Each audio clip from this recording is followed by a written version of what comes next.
Welcome to the Total Soccer Show Weekend Review. Liverpool have no Mo Salah, but they weren't impeded as Dr. Tottenham prescribed them exactly what they needed. Spurs' home form remains in decline as they ended this game not with 11, but with 9.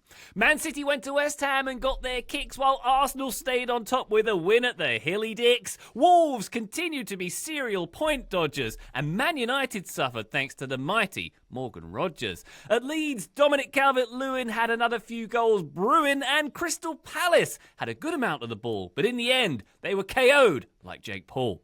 My name's Ryan Bailey. Joining me today, hello, the Taylor Rockwell. How are you? Hello, the Ryan Bailey. I'm not sure what was more devastating, the way the Liverpool win over Tottenham played out for Spurs supporters or the Jake Paul brutalization, but I know which one I enjoyed more and got more schadenfreude from. Indeed. Christian Romero didn't break anyone's jaw in 2 places. There is that. That we know of. This weekend, anyway. Yeah, definitely. I love Christian Romero, and this game did nothing to move that love any lesser. Is how. Are you a Spurs fan? It's Monday morning. I'm not, man, but I that enjoyed explains it. a lot of things about him. That's a good point, though. I enjoy the chaos of Christian Romero. He's not sure I entertainment. enjoy the. I'm not sure if I enjoy the thought of Dr. Tottenham. That's quite a chilling thought. Enough. Problems have been evident for years. Yeah. No fix yet. Well, doctor, you got halfway through my knee surgery, and then you just kind of walked away and said you were going to bring in somebody to deal with it. And I've been here for 6 months. Yeah, we'll get to it. Don't worry about it. I mean, we got to bring in a new forward. Thomas Frank does look like a doctor, frankly, like a fancy private doctor. But I'm not convinced he's really fixing anything right now. In certain moments, though, a bit of a mad scientist doctor. I could see him also doing questionable experiments. That's it, yeah. Yeah, he's got the hair of a mad scientist. Luscious hair, we should say. Hello, Graham Ruthven, by the way. I believe Dr. Tottenham comes from the adage that if you need 3 points, they will prescribe them to you when you visit them. That is If you need a lasagna on the final day of the season, he will prescribe that to you. That's Chef Tottenham. I am very ill right now, as listeners might be able to tell from my croaky voice. I still don't want a visit from Dr. Tottenham, please. Or Christian Romero. Oh, boy. Well, we hope you feel better soon, Graham. Also joining us, returning champion, Illnesses, Joe Lowry is here as well. Hello, Joe. How are you? Yeah, Graham, you're not the only one who's sick and ill. Graham's coughed once. I've coughed. I kind of just wheeze coughed there a second ago. But I've coughed basically 0 times. I try to get them all out pre-show. So I'm going to be the model of podcasting professionalism. And I'm stoked to be back, fellas. Let's go. Wonderful to have you back, Joseph. Despite your maladies, Taylor, this might end up just being us by the end, but we'll see. There's a real chance. But, alas, dear listener, we will have patreon.com/Total Soccer Show with our bonus content. If Graham and Joe go the distance, we'll have Weekend Review Extra on there. All of the weekend we couldn't fit into this episode is going there, along with bonus video content and access to our Discord server.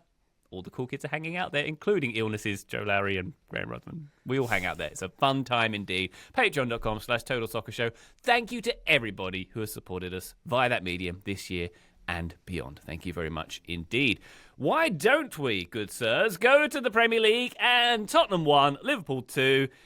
Another chaos game. We had a good 4-4 chaos game, Man United, a few days before this one. Another great chaos game. We've actually had a few chaos games. We can talk about another one later on as well from the Premier League. But a win for Liverpool at 9-man Spurs here. Xavi Simons with the red card upgraded the yellow for a challenge on Virgil van Dijk. And Romero, the aforementioned Christian Romero, with 2 yellows for 2 stupid offences. Alexander Isak was injured while scoring the goal for Liverpool, and he appears to have broken a bone there. So that's unfortunate for Liverpool, or is it? And Hugo Ekitike with a header to double the advantage for Liverpool. Richarlison with the consolation for Tottenham. Joe, what did you make of this one? A fun battle, was it not? It was a fun battle. I thought the game started fairly slowly to the point where at halftime my top note was this Jed Spence versus Connor Bradley matchup has been enriching. It has been it was actually a fun matchup between the 2 fullbacks on that side, the right side for Liverpool, the left side for Tottenham, with Spence playing as an outside back on the left, even though he's right-footed. I like that matchup a lot. and I thought Spence was quite fun going forward, and Bradley did some excellent 1v1 defending. The game sort of opened up a bit more in the second half when Arne Slot makes a change, and you get some shifting and shaking. Bradley comes off because he's not fully ready to go after he and Spence have a battle, and so that does play into the second half. And so you get Isak coming onto the field, and he does score the goal, and you get a little bit more action, a lot more action, in the second 45 minutes. I want to go back, though, to the Ekitike header that you just mentioned.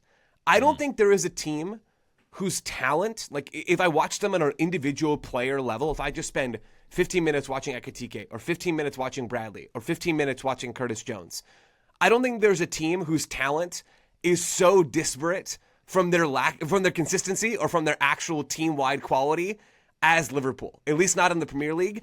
Every time I watch these guys, I am so impressed. Every time I watch Ekitike, I get more and more impressed with whatever new trick he's got in his bag. His rising header up in the box to make it 2-0 is such a good goal. And it's not a goal that really seems to me to fit his best skills, where I think he's best either with the ball at his feet or somebody who's racing off the ball, and you saw some of the slaloming combination play between him and Wirtz and Isak on Isak's goal. He's a player who's very effective on the balls on the ground, and that he can also rise up and end you with the ball in the air. I'm just so impressed by all of these individual Liverpool players, and I'm still waiting for it to come together and to look cohesive. We saw a little bit of that in the second half. I mean, it's a credit to them that they won this game. They were the better team overall. There's no doubt about that. But the individuals for me with Liverpool are still far outshining the collective. Yep.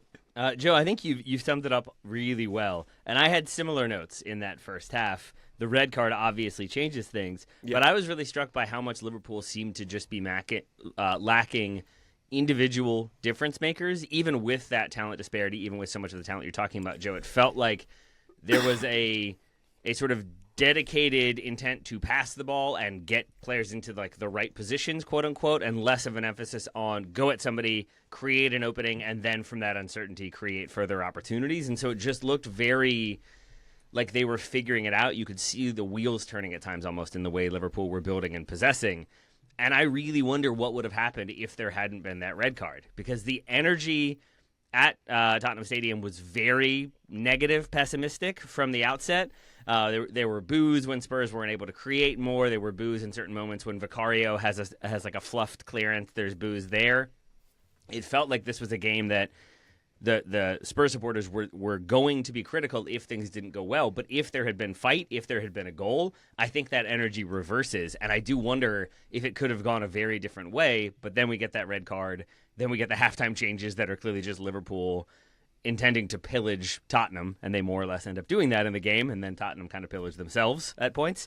But it really was a game that I thought could have been much more fascinating, but it's marred by the red card, and then the other red card, and a good Liverpool performance after the red card. Yeah. And the Isak injury, which is just typical for him this season, where you think this is the moment he's going to finally get up and running as a Liverpool player. Oh wait, no, he's broken his leg and is out for a number of months, as David Ornstein is reporting today. So, and also the timing of that couldn't be worse, with Mohamed Salah being off at AFCON, and we've kind of speculated how that might actually help Liverpool transition into this slightly different system, where surely at some point, I mean not soon obviously with Isak sidelined with this injury, but at some point they're going to transition into a system that accommodates both Ekitike and Isak. And with Salah missing for the next month, if Egypt go far at that tournament, this felt like the opportunity to do that, with games every few days as well, to get those reps in, and now Isak's not going to get that opportunity, so that's rough luck.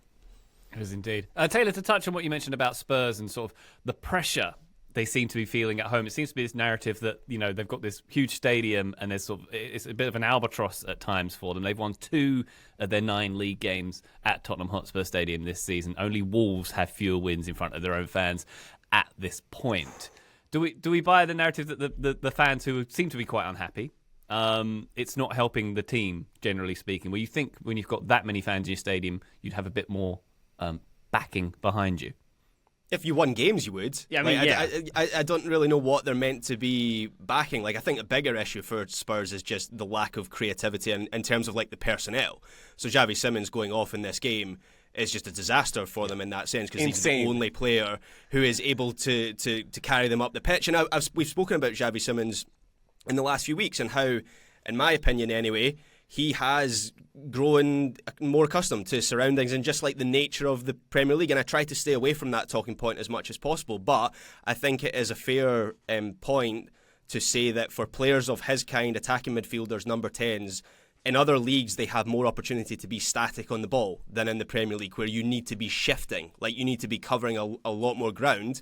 And I think he's been doing that recently. And he started to put in the performances and produce some goals and goal contributions as well. You take him out of this team, and there is nobody in the Spurs side that can create reliably from central positions anyway. I mean, their only way to go was like to rely on Kolo Muani in transition moments, and he has that shot off the crossbar which is deflected, and then get Richarlison on to cause some mayhem at the end, which is always a roll of the dice with Richarlison, whether that's going to be positive or negative. It was kind of both positive and negative in this game. But I think the biggest issue for Spurs is just their squad construction right now, and some of the injuries as well. Maybe it's different if Kulusevski and Maddison are on the pitch or unavailable right now. But I just don't really know what the Spurs fans are meant to be getting behind, because this feels really bleak what they're watching on the pitch right now. Yeah, the reality is this squad is unimpressive, and it's been unimpressive for quite some time now. They did get better, I truly believe, in the summer transfer window. I do think Xavi Simons is a useful player and can be a useful player in the Premier League. I think Kudus has his place in a squad trying to push up into the European places. I really don't think they are still very close to the top teams in the Premier League in terms of quality. And it's possible that Thomas Frank ends up paying for that fact with his job, because that's often how this works, because it's easier to fire one person to temporarily appease many than it is to do the other way around.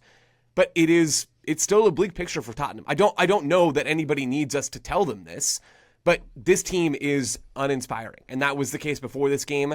It was still the case after this game, even though they were delightfully entertaining in this game. When your most creative attacker just absolutely runs right through somebody for no reason in the first half of a game, that your team is still in because Liverpool weren't particularly good before that red card challenge from Xavi, that is nightmare fuel, man. Like, that was absolutely insane from a player that needed to be on the field in this game. Spurs have a lot of problems, and we can add that one to the list. Joe, what about a central midfield pairing of Gray and my nemesis Rodrigo Bentancur doesn't spark fear in your heart? It's not even necessarily that midfield pairing in this game that I kind of chuckle at. It's Bergvall and Kudus starting on the wings. And then you look to the bench and think, well, is Brennan Johnson going to be that much of an upgrade over either one of those players? Is Matisse Tell going to be? I mean, they just don't have the players. Yeah. They still don't have the players. Do they have the players to maybe be a bit better than this? That's the question that Thomas Frank needs to be asking and answering. But do they have the players to be consistently challenging Liverpool? The answer is still no, not even close. Yeah.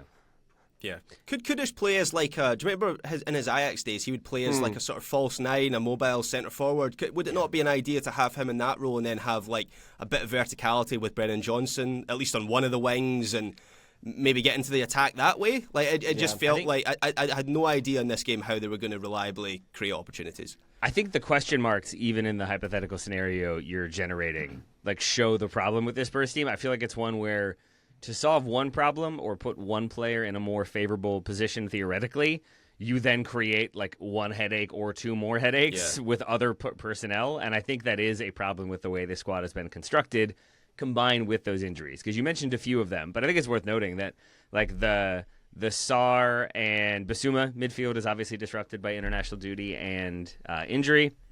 So you're missing some of your key attackers, you're missing some of your key midfielders. Even maybe Udogie coming back would make a big difference for the defense or the way they want to transition to attack. What I was struck by, though, and Ryan, to your original question, is that there's a moment in the 50th minute or thereabouts when it is still 0-0. We have had the red card to Xavi Simons. It seems like we've now gone for three different ones. But Simons. There's a moment when Spurs get a couple no calls in a row, and there's one in particular where Spence seems to want a handball. Or no, it's when he gets shoved off the ball, and it's definitely a foul, and it's definitely not given. And the whole stadium is booing, but booing in that way of you've offended our boys, it's us against you, and there is this energy building. And they're creating chances, and they're creating a bit of pressure on Liverpool, and it's where Liverpool look a little bit chaotic. They look less comfortable on the ball. And I had in my notes, they really need to keep pressing. They really need to keep pushing because this is a moment when there is momentum within the stadium. And then it's basically the free kick that stops everything. And then Romero gets into it with Konate. And then Isak scores like 2 minutes later. And that's kind of all she wrote. But there's a moment when it felt like, oh, Spurs could really do something here. And then maybe in typical Spurs fashion for right now, they almost immediately concede and the momentum completely shifts. And speaking of momentum, Taylor, I don't see how Spurs arrest the cycle they're in currently. Is it a big January spend? What happens here? I mean, it'll be interesting to see if fingers do end up getting pointed at Vicario, because to Joe's point, I believe it was, like, it's easier to change the manager than it is to change the individual players. And so it is oftentimes the manager who goes. I don't think Thomas Frank has lost the squad. I don't think he looks out of his depth. I think he is a good manager. I think it would be very premature to sack him and try to change it up again. But it does feel like there is a good level of antipathy towards Vicario at this point. Hence the frustration with some of his distribution and some of his decision making. And I think you could even see it with him when he is defending a decision or getting frustrated with a player. He just seems angrier. He just seemed more ready to be like, it's not my fault. I'm not the problem here. And it will be interesting if they go out and try to strengthen in the goalkeeping department in January as a way to, like, we're addressing the obvious area of need. Because in a way, maybe they are, but in another way that feels sort of like, this is the player that everybody's mad at, so we'll publicly do that as a way to get everybody on side. I'm not sure that would be the solution unless you sign an actual brick wall and then build it in front of the goal. That would probably keep a clean sheet somewhat effectively. But short of that, I think getting players back from injury and then, probably adding a few more in January, because it still just does not seem like as strong and as intimidating of a Tottenham side as we have seen certainly in years past, but also in recent memory too. Even with Big Ange, there were moments in which that team felt like they could put together a performance. They weren't, but it felt like they could spring a surprise and cause problems. This Tottenham team feel like they can only cause problems for themselves. Yeah. I just don't know what they stand for as a team right now, Tottenham. Like, Brentford were a long way from being an all-round side under Thomas Frank, but you knew what they were good at. Like, they had 3 or 4 things that they were among the best in the Premier League at doing, and that just hasn't carried over to Spurs so far. Where I think it comes back to squad construction. Like, I find Spurs' squad really, really confusing, because I've said in the past, and I kind of stand by this to an extent, that I think they've got good players. I think a lot of their players I've overrated, is the realisation that I'm coming to. But even still, like, there are players within that squad who have shown something in the past, that have shown potential that they could be a key performer for this Tottenham team. But the way they've been pieced together, it's just a weird team where I don't know what their identity is. I don't know how they harm opposition teams, and they're not very good defensively either, which is a bad mix. By contrast, I felt like we saw some, even with the injuries, even with the inability to score while being a man up until they did, I feel like we saw some motivational things, some inspiring things if you were a Liverpool supporter in this game. I didn't think they played a perfect game, and they also have Florian Wirtz come off with injury very late at the end. Hopefully that's nothing too severe, but they lose Conor Bradley at halftime. That looked like a muscle strain that he played through to get to halftime. And yet, it also still feels like we got to see players, because of those injuries and because Liverpool really going for it, in more advantageous positions. Jeremy Frimpong is a prime example of that. He comes on in the 60th minute or so, and it feels like we get to see him in a more, like, dedicated attacking space out wide, where he has maybe fewer defensive responsibilities, fewer responsibilities when it comes to, you need to be in this spot at this point, but then in this spot at this point.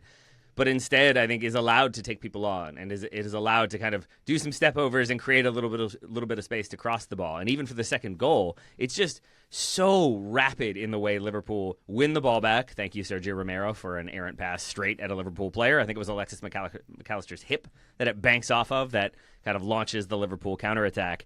But it's how rapidly they attack. It's Florian Wirtz with a really lovely weighted ball. Or is this for the Isak goal? Am I confusing myself here?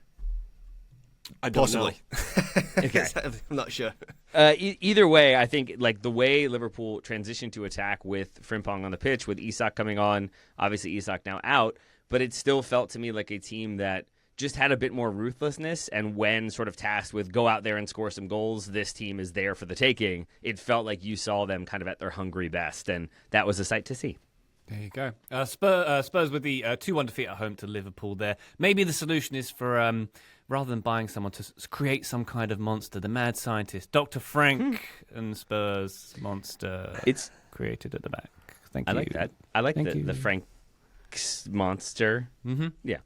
It was the first goal that I was talking about where they rapidly moved to attack. The second goal is the one where Frimpong creates space and then crosses it in. It's a deflected cross, but he still creates his own space. But the first goal, if you go back and watch, as soon as that ball hits off McAllister, like, I cannot emphasize this enough, how quickly 4 different Liverpool players are like, oh, attack's on. Like, it is instantaneous. Wirtz is the biggest one, where it hits McAllister and he is jogging backwards and immediately turns and sprints forward. And it's just, the opportunity is there.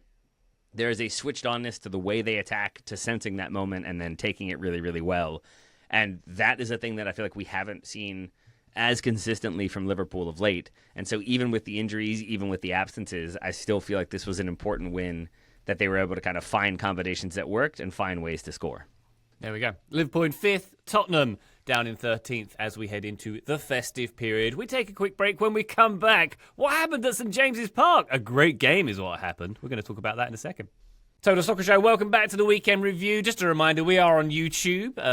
Link in the show notes. In the first segment there, you would have seen young Emi Martinez break into my studio and break out again. Oh, I missed that. Did that really happen? That really happened. Man, I'm ill today. That happened and I didn't even notice. What a cameo it was, Graham. Check the YouTubes. Newcastle 2, Chelsea 2. Chelsea coming back from 2-0 down in this extravaganza. Extravaganza? That sounded very fancy. Ooh, extravaganza. This game at St James's Park. Reece James with the lovely free kick in this one. Among the highlights, Graham. I feel like maybe I'm Premier League biased because we'll watch a lot of Premier League, but the Premier League has been serving up some brilliant matches lately. Yeah. This very much among them. Yeah, for chaos factor, I think the Premier League is by far and away the best league in the world. I'm still trying to work out if all the top teams are good or if they're bad this season. It's a little bit confusing because none of them, apart from Aston Villa, are really stringing together consistent results at this point. They're all beating each other, and this game was the perfect example of that, where in the first half, I thought the first half of this game was Newcastle at their absolute best, where they were playing at 100 miles an hour, they're hunting in packs, they're making good use of the wide areas, they're getting the ball into the box regularly, and just generally running over the top of Chelsea. And when Newcastle play like that, and when the St James's Park crowd gets on top of the game, I think that might be the toughest test in the whole league. I've said that before. We've seen many teams crumble in that environment. PSG did it a couple years ago and got thumped 4-0. Basically every top team has lost at St James's Park in the last couple seasons. And in this game, in the first half, Chelsea were crumbling. Voltemada has a chance to make it 3-0 at the end of the half, which would have been his hat-trick, And you would have thought at that point that would have been game over. And it was just so different to what we saw from Newcastle in the derby against Sunderland the week before, when they were just so lethargic. It was nothing like this Newcastle performance. And then the second half, I mean, it wasn't entirely different from that. Obviously, Chelsea come back into it. But, and this might be a little bit cliched, I thought the second half was sort of a game of moments for Chelsea, where that Reece James free kick just gives them something to build on. It's sort of out of nothing. It's an incredible free kick. It's one of the best free kicks I've seen in a while, because he's so far out. But it's such a small run-up that he takes, but the whip and bend on the strike just makes it impossible for Aaron Ramsdale to get over there. Also, Chelsea having Palmer on one as one of the potential takers, then James, and obviously that's left and right foot. That made it impossible for Ramsdale to guess and cheat over to one side. But from that point on, Chelsea just posed more of a threat. But Newcastle, I think, will be looking back on this game and thinking that they really might have taken 3 points from this game, because I just felt they were the more impressive of the two sides on the whole. How important, Graham, was it that Voltemada got a brace in this one, coming off of scoring the only goal of the Time Weir derby into his own net? It feels like maybe psychologically he had to have some impact in this game. Yeah, I mean, psychologically walking out the Stadium of Light last week to hundreds of Sunderland fans chanting his name must have been quite damaging to the ego, but I don't think he's got much to worry about. I mean, he's been their star this season, Voltemada. Like, he's been so much better. We all knew that he had potential coming in from the Bundesliga. He wasn't an absolute nobody. We'd see him in the U21 Euros during the summer, be really impressive as well. Bayern Munich wanted him, so we all knew that he was a good player. But for him to settle in as the Isak replacement so emphatically has been really impressive. What's been quite funny is we were all told before he arrived at Newcastle that this guy is not a quintessential target man. He's not a big man up top. And Eddie Howe went, we'll see about that. Lump the ball into him, guys. And he's been really good at that as well. So I love him. He's one of my favourite players. He's great. Seems like a good dude. Very good. And a wonderful game here at St James's Park, as noted. How Slightly tall less. How tall is Voltemade? 7'4". Yeah. He's in stats in like. Have you seen a beanstalk? Taylor? He's that tall. I just love the idea of like, he's not a big target guy. Come on, and then it's just like pointing to this enormous human next to you. Like, you sure? Because he seems to be towering over most other people. Oh, we But only saw the okay. pictures of him sitting. Oh, no way. Okay, I get it now. He's very much Anthony Joshua-ing over everybody else, right. shall we say. the image that was built up of him in the Bundesliga has been torn down. They used to call him Volta Messi as like this idea of this to lead into the idea of like he's got a good touch for a big man. And now Newcastle have literally got him posing next to Peter Crouch after this game, and telling Crouch that he was nicknamed Crouchy when he was a youngster, which was lovely. To Joe's point, an interesting fact: he is 5'6" in just his legs. Yes. So when he's sitting down, only a foot tall. And I guess that would be confusing if you saw him sitting down versus standing up. So Yeah, he looks just like Messi, same height. Wow.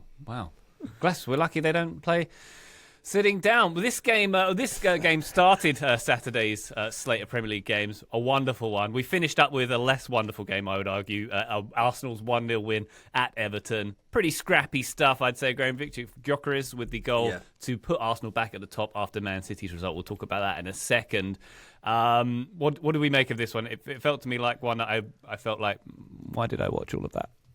Yeah, I had a similar sentiment after this game as well. I mean, it was a bit of a grind for Arsenal. They did create the better opportunities. They had a couple shots off the woodwork, but those two chances for Zubimendi and was it Trossard that had the other one as well in this game? Yeah, that's right. They were kind of the only opportunities or the only times when Arsenal were able to play through Everton. I mean, even the penalty which Gyökeres scores from the winner from comes from a mindless moment from Jake O'Brien. There were some mindless defending moments in the Premier League this weekend. I don't know what was going on. Yeah. Seemed to forget what sport he was playing. It was volleyball, wasn't it? There's just no explanation for it whatsoever. It was weird. I don't know what he was doing.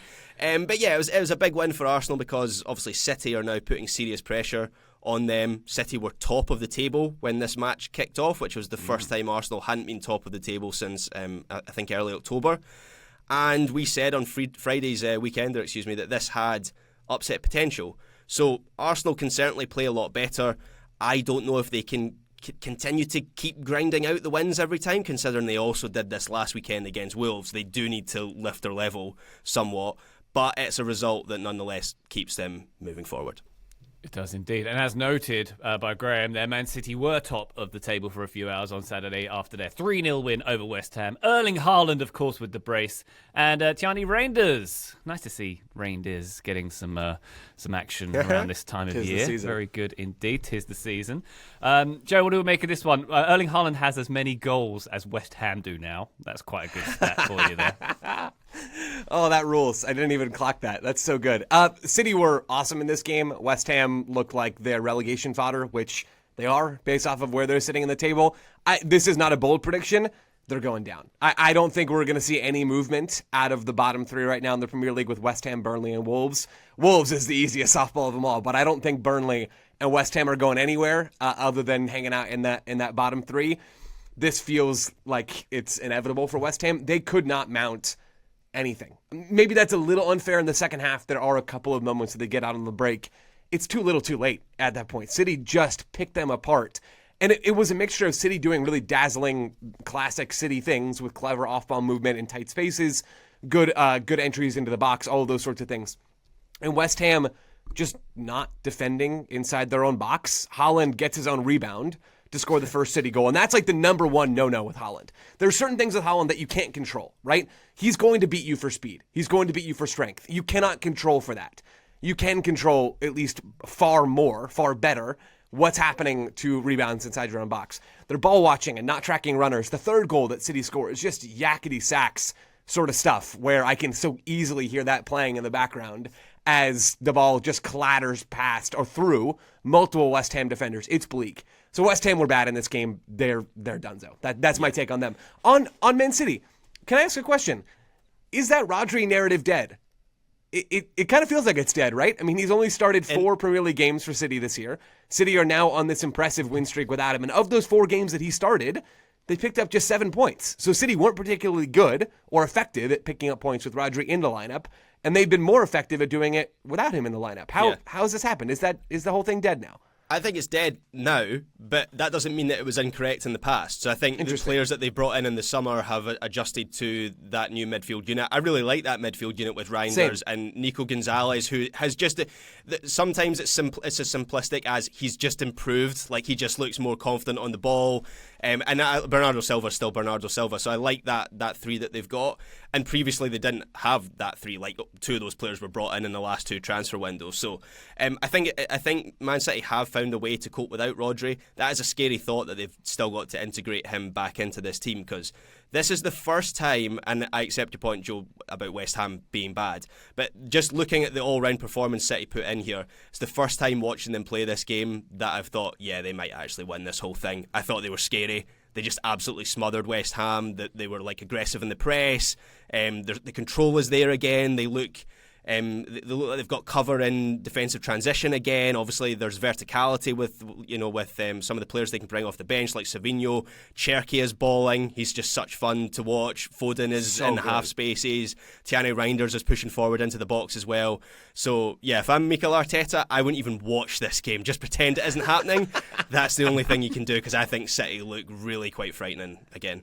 Agreed. And I think it's an interesting question, Joe, because I do feel like it's a thing that happens to Pep teams. I believe it happened at Barca and at Bayern.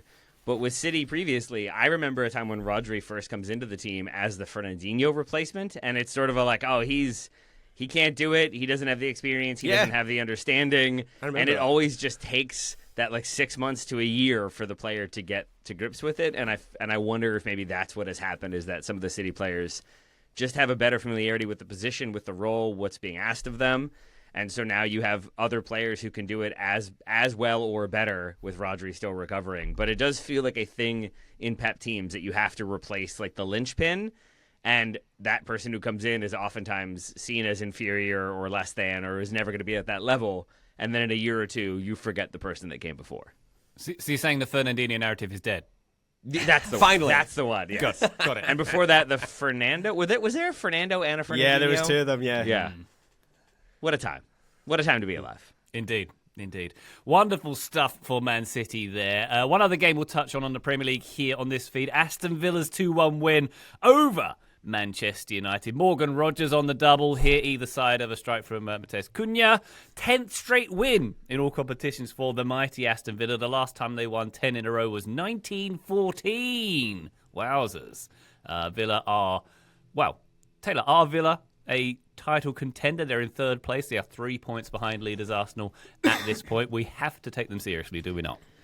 We should, I think. Correct. Yes. Okay. That's right. Here's that you agree with the tone as well. Yes. Okay. Because here's what I will say. I thought about this question a lot because I assumed it would be a major one, and I think if they then continue this run that they're on and look comprehensively strong in their next 2 games, let's say, then you can see it as an example of champions find a way to win. Even if you win ugly, you still get the result. You still kind of grind your way into making the 3 points happen, which is what I would say they did in this game. They have some good moments. I truly, maybe it's my bias, thought Manchester United looked very strong and caused a lot of problems. And so in that way, again, I would give Villa credit for figuring that out and finding a way through. But I don't know if this is an example of Villa finding a way to win and not playing great but still getting the win, or if it's the sort of sign that they don't have the depth they need, and teams that can cause problems maybe more consistently throughout a game and have a bit more threatening of an attack will be able to undo them. I want to give them the credit, and I want to say they are a title challenger, but there were enough issues and concerns in this game that I still feel like we got to see a few more wins to see if this was an outlier or if anything like a positive, or if it's the start of a decline. I think we have to give them their flowers for where they are, factually where they are. 3 points off the top of the table. I think when you look at it that way, yeah, they're title challengers, because how could you not look at them as title challengers when they're a single result off the top of the table? At the same time, and this is the other side of the story, and this is where I'm going to be a bit of a party pooper, There's a pretty massive statistical overperformance going on here. And this match was a bit of an illustration of that because, as you say, Taylor, I thought Man Utd played a pretty decent game. A lot of the stats favoured them, more possession, more shots, higher XG, more big chances. And that kind of lines up with the eye test of this game. I thought Manchester United were largely quite comfortable in this game, but paid for Morgan Rogers, right now the hottest player in the Premier League, or the hottest hand in the Premier League, coming up with 2 absolute bangers. And if you look at some of the underlying numbers beyond this game as well, for expected points this season, Villa are 14th, they're 12th for expected goals. They're scoring like they are dismantling the notion of expected goals and expected points right now. Saying, yeah, they're unexpected. It's an unexpected title challenge. They're great fun. I hope it continues. And there's also, just watching them, like, this is where I struggle with something like expected goals. Morgan Rogers is putting one in the top corner in every single match at the moment, right? But just watching him in the way that he's able to repeat that action, it seems like there are certain players who are just able to outperform their numbers consistently. Bruno Fernandes is one. I remember that was a discussion point for the first year he was at Manchester United was, well, there's going to be a drop-off at some point. And there hasn't really. Bruno Fernandes, for the last 6 years I was looking, has outperformed pretty massively his underlying statistics. Maybe Morgan Rogers is going to be a number one of those players. But I just think it's something to keep in mind. I don't know how sustainable it is for Aston Villa to continue to string these results together when Morgan Rogers is scoring basically every goal for them in every game. 12 games? 14 Maybe. games on the win? Why not? Well, let's put a That's number what you on heard out of that, Ryan. Why not? Very good stuff from Aston Villa. Plenty more Premier League games to talk about. We'll do that on Weekend Review Extra on the bonus feed. But right now we take a quick break. When we come back, we go to the continent. Join us then. Total Soccer Show, welcome back to the Weekend Review. Let's go to Spain, where it looks like Real Madrid had a 2-0 win over Sevilla with Jude Bellingham and Kylian Mbappe getting the goals. Mbappe from the spot in this one. Kylian Mbappe's 27th birthday this was, and he equaled Cristiano Ronaldo's club record of 59 goals in a calendar year. Calendar year is the most important metric for goals, as we know. So there we go, Graham. Real Madrid ending 2025 on a high. They're done until January now, their third win in a row. Do you remember Pep Guardiola called Spurs the Harry Kane team a few years ago? Well, Real Madrid are the Kylian Mbappe team this season. Because honestly, like, I have nothing new to say about Real Madrid just because I swear every game they've played this season has been like this. Even the ones they win, just they're so lacking in coherence and energy and life and fun. And I swear it's not just me. This was Sid Lowe's, I've favourited or bookmarked this tweet after this game. This was Sid Lowe's tweet after this game. 3 wins out of 3 since Alonso was seemingly on the edge, yet none of them entirely distance him from it. Not convincing, little that suggested a turned corner exactly. Honestly, I thought Madrid were dreadful tonight. You could use that tweet after every single game. That sums up where they are right now. I find them a very confusing team, and they are only winning matches because Kylian Mbappe might be the best player in the world at this moment in time. Yeah, he might be indeed. Morgan Rogers says hi. Taylor. I'm just so confused about Real Madrid. And then we see Vinicius this weekend, Graham, changing his Instagram handle. It's only Brazil now. No more Real Madrid. That changes everything. That's how these players. I saw Brooklyn Beckham has banned. What do you do? Blocked his family on Instagram rather than like messaging them like an adult. That's apparently what you do in 2025. I mean, at the same time, like media. It's being reported as a story, which means somebody is out there talking about it, and somebody is checking to see. Oh no, Cruz it was a Beckham, block. I think. Yeah. What's the Beckham thing? What did he do? You know how there's some sort of rift between Brooklyn Beckham and his wife and the rest of the Beckhams. Okay. He has blocked. First of all, them yeah, on we all Instagram. know this. I assume the majority of the world following the Beckham family strife on social media. So, Graham, thank you for not This might just be a assuming that we're on the same page. This might be a difference between like American and British media. That has legitimately been quite a big story. But yeah, they've been blocked now apparently by Brooklyn.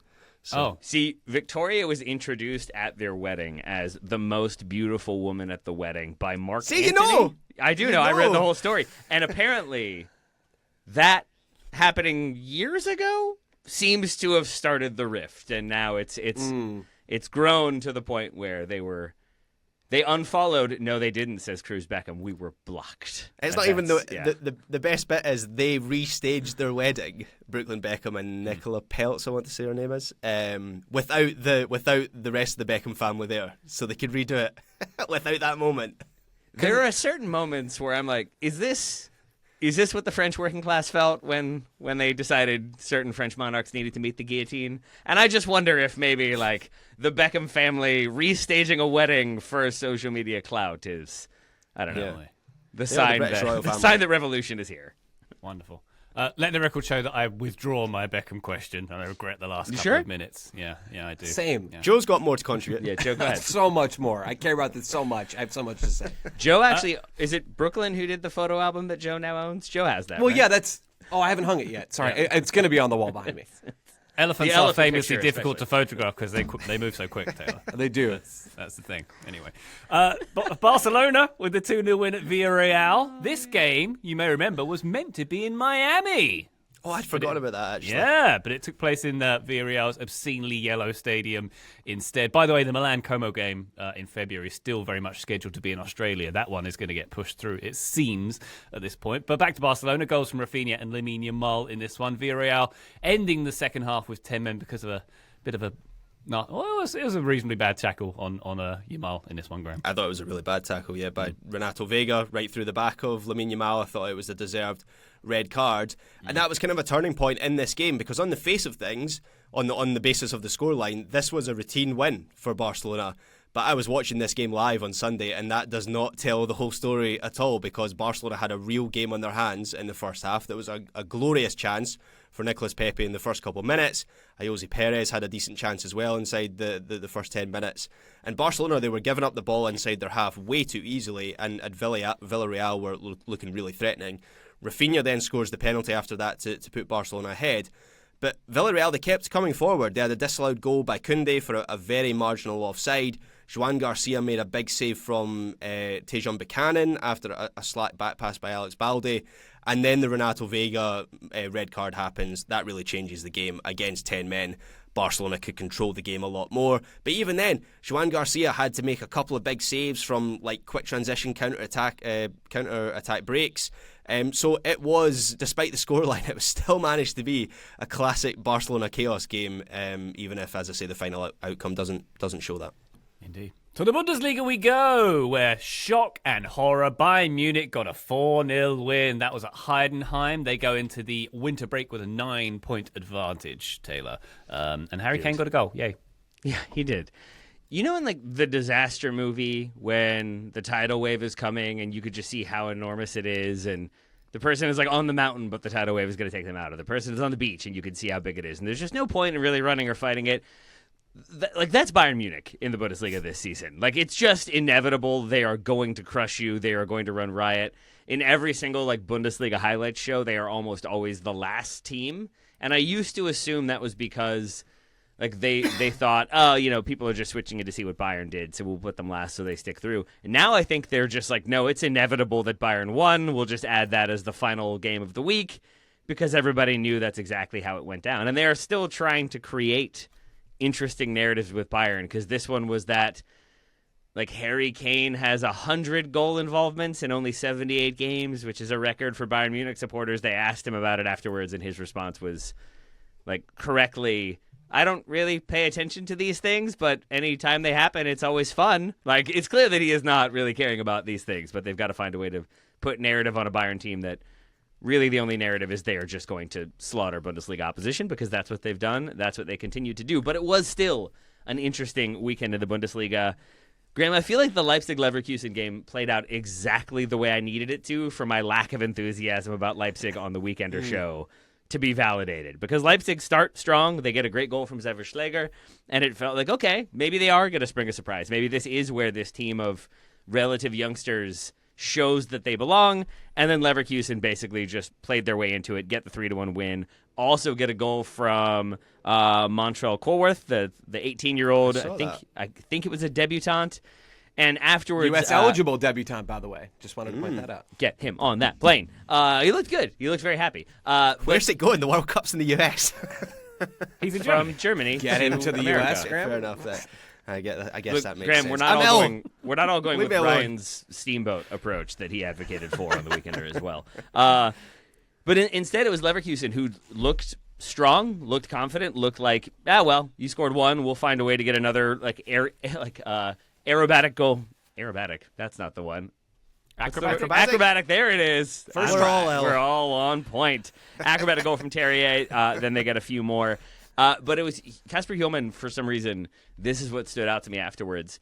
He made a point of like downplaying anything he had done, but instead just talking about the academy for the length of the interview and how much credit the academy deserves and how the players in the academy have worked so hard. And yes, exactly. Yes, he wanted to thank the academy for giving him the opportunity to hold a golden man on stage. But I was just struck by how in that moment, like, you have to have that level of diplomacy and awareness to be a successful manager, to manage all the egos and all of the different interests of a club, and to have a team fight back against a team that was ahead of them in the table, that has been strong this season in Leipzig.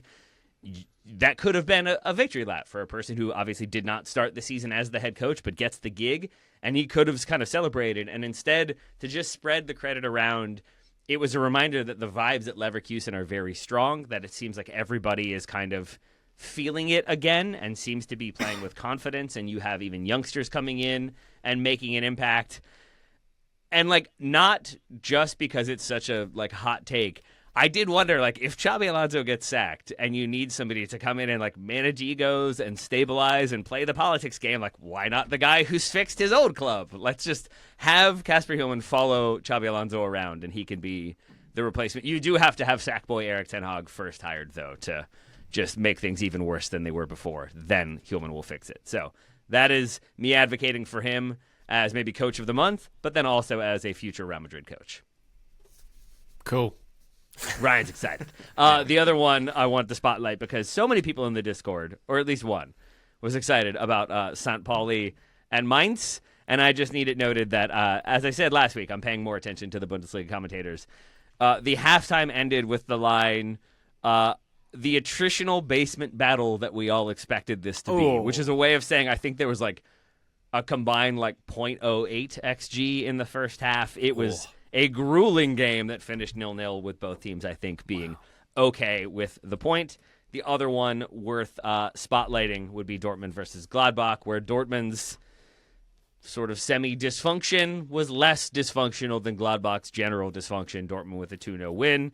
Gio Reyna, a key part for Gladbach and a key creator for them. He has a good chance that is deflected just over, but it was a good shot. I think he was, once again, very lively, very creative. But Dortmund, the superior team, the better team, I think, from start to finish, and the deserved winners overall. So a weird weekend, a somewhat attritional weekend at times, and then a Bayern tidal wave of a weekend in the Bundesliga.